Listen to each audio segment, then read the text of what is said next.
नंदन जय जय वृंदावन। ये रामघाट की कथा आप लोगों ने बंगला भाषा में श्रवण किया। बलदेव प्रभु यहाँ पर आकर के भी सुंदर रास रचाया। मतलब आचार्य पाद टीकाओं में वर्णन करते हैं, कृष्ण वृंदावन में ब्रज में 10 साल 8 महीने तक रहे। इसके पश्चात ब्रज छोड़ करके मथुरा और मथुरा छोड़ करके द्वारका चले गए। कृष्ण मथुरा में रहने के समय भी ब्रजवासी के विरह में तड़पने लगे। बहुत ही समस्त सुदीर्घ विप्रलंब की कथा भी है।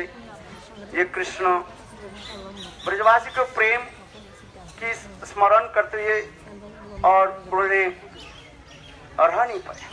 अंत में उन्होंने उद्धव को भेजा और उद्धव यहाँ पर पधारे और करीब 10 महीने तक उद्धव इस ब्रज में रहे। ब्रजवासी को प्रेम को देखा और प्रेम को अनुभव किया और इसके पश्चात उद्धव वृंदावन से मथुरा गए और कृष्ण के सारे समाचार दिया।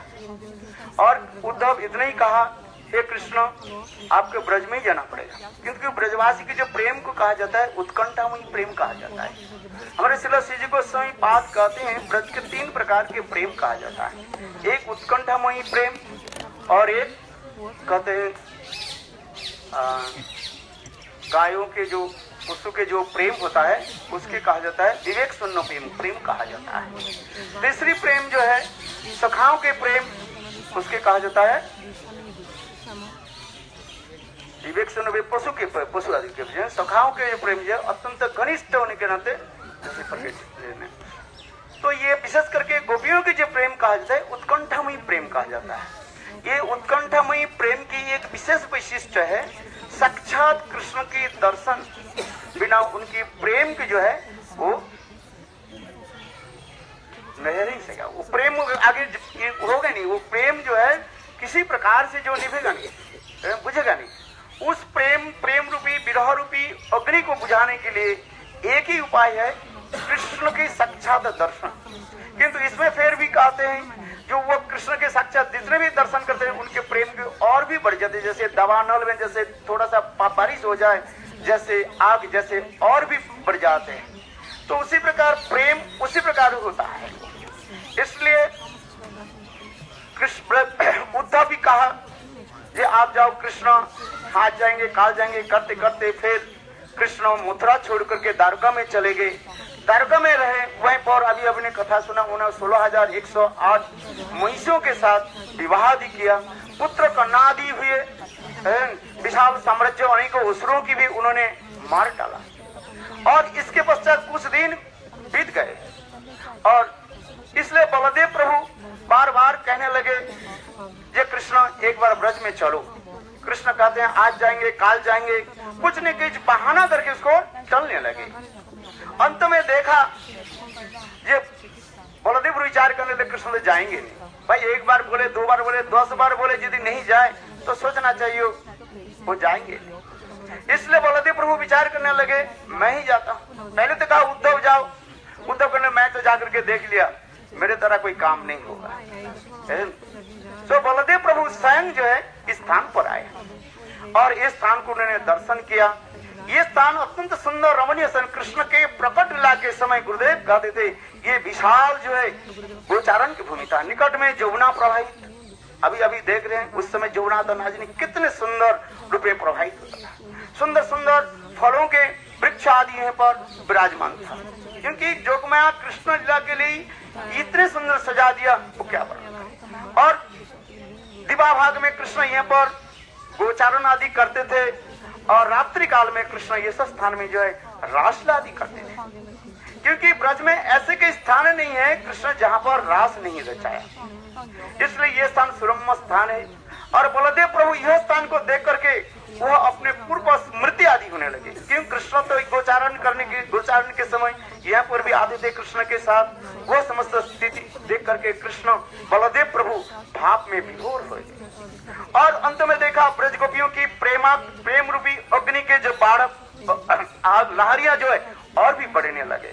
क्योंकि बलदेव प्रभु से अभिन्न माना जाता है।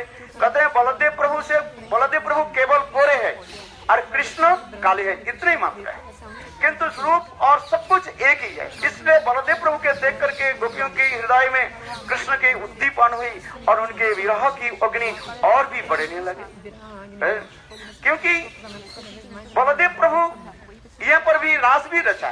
क्योंकि कोई आचार्य कोई लोग भी कहते हैं बोले कौन शास्त्र में है बलदेव प्रभु रास कराया, क्यों बलदेव प्रभु के रास कहा? इसलिए उसके उत्तर भी देते। श्रीमद् भागवत में स्पष्टीकरण कर दिया बलदेव प्रभु यहाँ पर आए बैसाख, चैत और बैसाख ये दोनों महीने जो है बलदेव प्रभु द्वारका से आकर के यहाँ पर रास रचा है। जैसे अभी हम लोग कथा श्रवण कर रहे थे, रास कोई गंदी बात नहीं है। साधारण लोग रास कथा सुनते ही बस नाक सिकोड़ते हैं और हर कथा में कहीं स्त्री पुरुषों की उदाहरण दिए, तुम्हारे लोग रास रचा, रास करा। अरे रास क्या है? मूर्ख लोग जो है उसके रास के बारे में कोई ज्ञान ही नहीं है। जैसे भावना है उसी भावना देखते हैं। काम का पसंदी कामिनीमय जगत, जिसके हृदय में काम भरा हुआ है वो जो कुछ भी देख लेते हैं उसके काम की उद्दीपना हो जाता है। किंतु रास ऐसे सुंदर निर्मल पवित्र वस्तु है जिसमें और किसी स्थान पर नहीं। जैसे अभी हमारे रस शब्द से ही रास शब्द उत्पन्न है। रसते असद्यते रास, जहाँ पर रस की एक कदम्ब समूह, जहाँ पर आनंद के हिल्लोल उठते हैं, जैसे समुद्र में बड़े बड़े लहरियां आकर के जैसे समुद्र के जो है और आगे बढ़ाते हैं और उस समय जो है लहरियां आकर के एक लहरिया दूसरे लहरिया के जो है क्या बोलते हैं माने टकरा करके चले जाते हैं, उसके जो है लांग करके चले जाते हैं।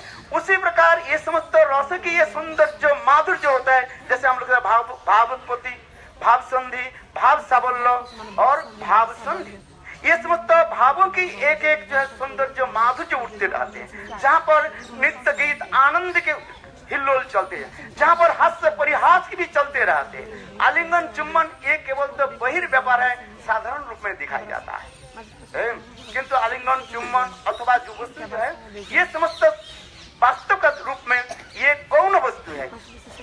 रस की आनंद जो है वहीं पर चलते, जहाँ पर नृत्य गीत आदि करे, अलंकार आदि छंद के द्वारा, जहाँ पर वेणुध्वनि आदि के द्वारा सबके हृदय की जो है मुखरित कर देते हैं।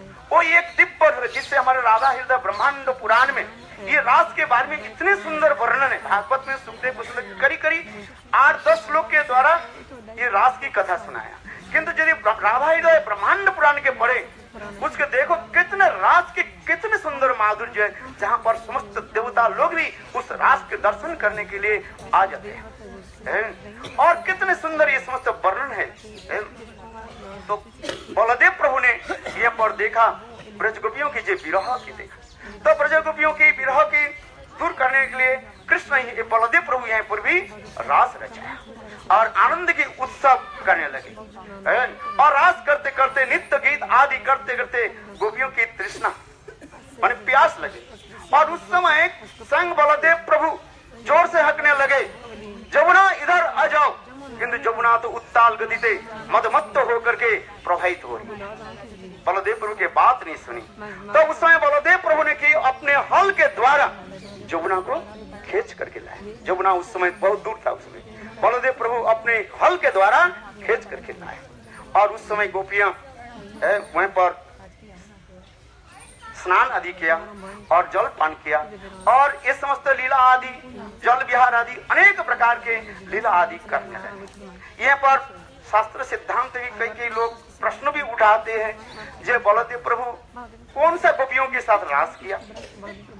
तो यहाँ पर एक शब्द होता है, हमारे श्रीजीव गोस्वामी पाद कहते हैं, जो लोग सख्या भाव को अवलंबन करते हैं, विश्वास रखते हैं, क्योंकि दो प्रकार के लोग होते हैं, एक सख्या भाव के मानने वाले और एक होता है परकीय भाव को मानने वाले। सख्या भाव लोग कहते हैं जो भाई विवाह नहीं होकर के ये करना तो बहुत गंदी की बात होता है, समाज प्रसिद्ध हो जाता है, तो ऐसे कैसे रास करें। तो इसके उत्तर में हमारे आचार्य जो पाद देते हैं, देखो यदि ऐसे कहो तो ठीक है, बलदेव प्रभु तो वृंदावन में तो रास किया, तो कहते हैं बलदेव प्रभु जो है अपने गोपियों के साथ युद्धों के साथ रास विहार किया और उसके साथ कृष्ण के गोपियां वहीं पर केवल सम्मिलित हुई, यहीं पर भी कहा जाता है। और दूसरी कहते हैं हमारे विश्वनाथ चक्रवर्ती पाद और आचार्य पाद इसके गंभीर रूप में कहते हैं नहीं, ऐसी कोई बात नहीं। ये जहां पर नित्य गीत आदि हो रहे, यहाँ पर यदि आलिंगन चुम्बन आदि भी करें, यहाँ पर कोई दोष नहीं लगते, क्योंकि दापर युग की कथा भी है। दापर युग में एक है, कलि युग में है, इसलिए हम लोग के चित्त मन दूषित है और होने से हम लोग से दोष दिखते हैं। बोले शास्त्र में लिखा है दापर में जो है देव रेणु सुतोत्पत्ति कलु पंच विवर्जित। कलि युग में 5 वस्तु ग्रहण करना नहीं चाहिए, एक सन्यास लेना नहीं चाहिए। अश्वमेधम गवालंबम सन्यासम फलपैतृकम देव रेणु सुतोत्पत्ति कलु पंच विवर्जित। यहाँ पर जो हम जो श्लोक जी इसमें बोल रहे हैं देव रेणु सुतोत्पत्ति, यदि किसके पुत्री मर जाए वो अपने क्या करते हैं, अपने देवर के साथ रह करके उनसे पुत्र उत्पादन कर सकते हैं। तो यहाँ पर भी विचार आदि दे रहे हैं, ये दापर युग में ही था, किंतु कलि युग में ये 5 के निषेध कार्य देवर रेणु सुतोत्पत्ति, देवर के साथ रहना नहीं चाहिए। और किंतु दापर युग में ये तो विधि था। बोले जनसंख्या वृद्धि के कारण रोक दिया। चलो शास्त्र की ये विधि जो है नहीं, अलग अलग युग के विधि दिया गया, ये विधि दिया। इससे बलदेव प्रभु यदि वह गोपियों की आलिंगन किया, आलिंगन करने से क्या होता है, हम जब विवाह के समय अपने बड़े भाई बहन के या छोटी बहन के आलिंगन करते हैं, उसमें क्या दोष हो जाता है क्या, आप बताइए बात। लोग कहते हैं मुझे आलिंगन करने से क्या उसमें सेक्स हो जाता है क्या, ये तो उसमें नॉनसेंस कथा है। होली भी खेले थे, उसमें क्या होता है, जो अपने परिवार जन के साथ आलिंगन करते हैं, चुम्बन करते हैं, इसमें कोई सेक्स के बाद नहीं होता है। किंतु कलि युग में क्या होता है, थोड़ी सी किसी स्पर्श कर दिया, बोले ये तो बहुत ये हो गया, गड़बड़ हो गया। क्योंकि वही लोग जो है वो लोग कौन देखते हैं, वो जो लोग उसी में दूषित है वही उसी के दोष देखते हैं। किंतु उसके हृदय में तो काम क्रोध भरे हुए हैं और सारा जीवन सेक्स करके आए हैं, वो देखते उसके उद्दीपना हो जाता है। किंतु बलदेव प्रभु की यदि कोई राधा जी के क्या बोले कृष्ण के सखियों के साथ यदि आलिंगन भी चुम्बन भी किया, उसमें दोष नहीं लगता है।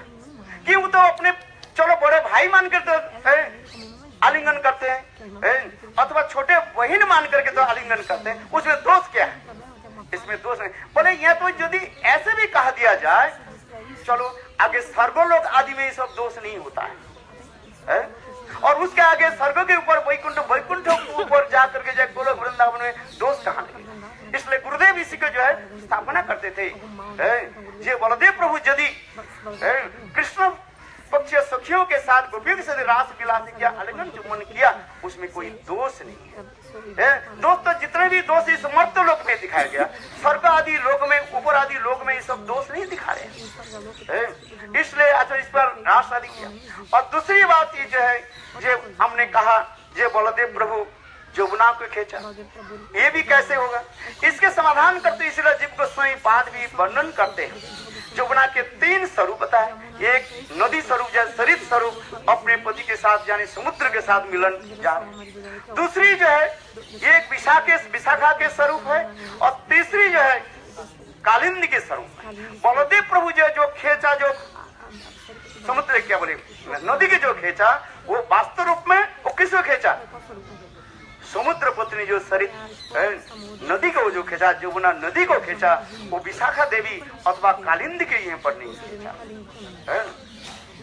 ये समस्त विचार आचार्य पाद देते हैं। इसके बाद बलदेव प्रभु यहाँ पर सुंदर रास आदि किया और उनकी भावना को जो है आगे बढ़ाया। किंतु तथापि ब्रज गोपियों की जो है वह विरह जो है सांत्वना नहीं हुई। अंत बलदेव प्रभु कुछ दिन रहने के बाद फिर द्वारका में लौट करके गए। ये समस्त अपराजित दिव्य स्थान है। आज तक भी ये समस्त गुरुदेव कहते हैं, ये पेड़ पौधे जो देख रहे हैं ये सबसे बड़े बड़े संत महात्मा है अथवा भगवान के नित्य परिकर है। ये समस्त जो है यहाँ पर रह करके वो समस्त लीला आदि के जो है स्मरण अधिकार है। जिसके जित मुकुंद इतं लीलानुकूलं परम शास्त्रीय वस्फुटमितं नष्टिं जानचया ब्रह्मादि सस्प्रियणम मदियं तया बंदते। रघुनाथ दास गोस्वामी कहते हैं ब्रज में जितने पेड़ पौधे आज देख रहे हैं ये सब अपराकृत चिन्मय वस्तु है और सब गोविंद की लीलानुकूलम, गोविंद के लीला के अनुकूल, कोई प्रतिकूल नहीं है। वृंदावन में जितने भी वस्तु देखिए, सर्प से, सांप से लेकर के, बिच्छू से लेकर के जितने भी आप देखेंगे सब गोविंद लीलानुकूलम, लीला के अनुकूल है, कोई प्रतिकूल नहीं है। ये समस्त दिव्य अपराकृत धाम है। यहाँ पर हम लोग आए हैं, इस स्थान को हम प्रणाम करते हैं, कथावाचक के प्रणाम करते हैं, श्रोताओं के प्रणाम करते हैं। ये वो भाव हम लोग के हृदय में प्रकट हो। पंचा गुरु कृपा सिंधु वैष्णव।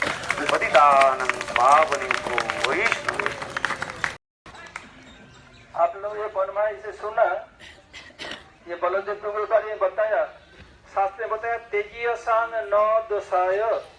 श्री गुरुदेव कहते थे आग में कुछ भी दिया जाए आग गंदी नहीं होंगे, आग सबको जलाकर पवित्र रहेगा। क्या श्री बलदेव प्रभु आग से भी नून है? इसलिए बलद साक्षात भगवान है, इसलिए वो जो दास किया है उसमें कोई दोष नहीं है। बोले जैसी जिसकी रही भावना जैसी हरि मूर्ति देखी तैसी, जैसे जिसकी गंदी भावना है वो भगवान में भी गंदी चीजें देखते हैं। अब मैं सिद्धांत को अनुरोध करता हूँ, इंग्लिश में कहेंगे श्री सिद्धांति महाराज जी।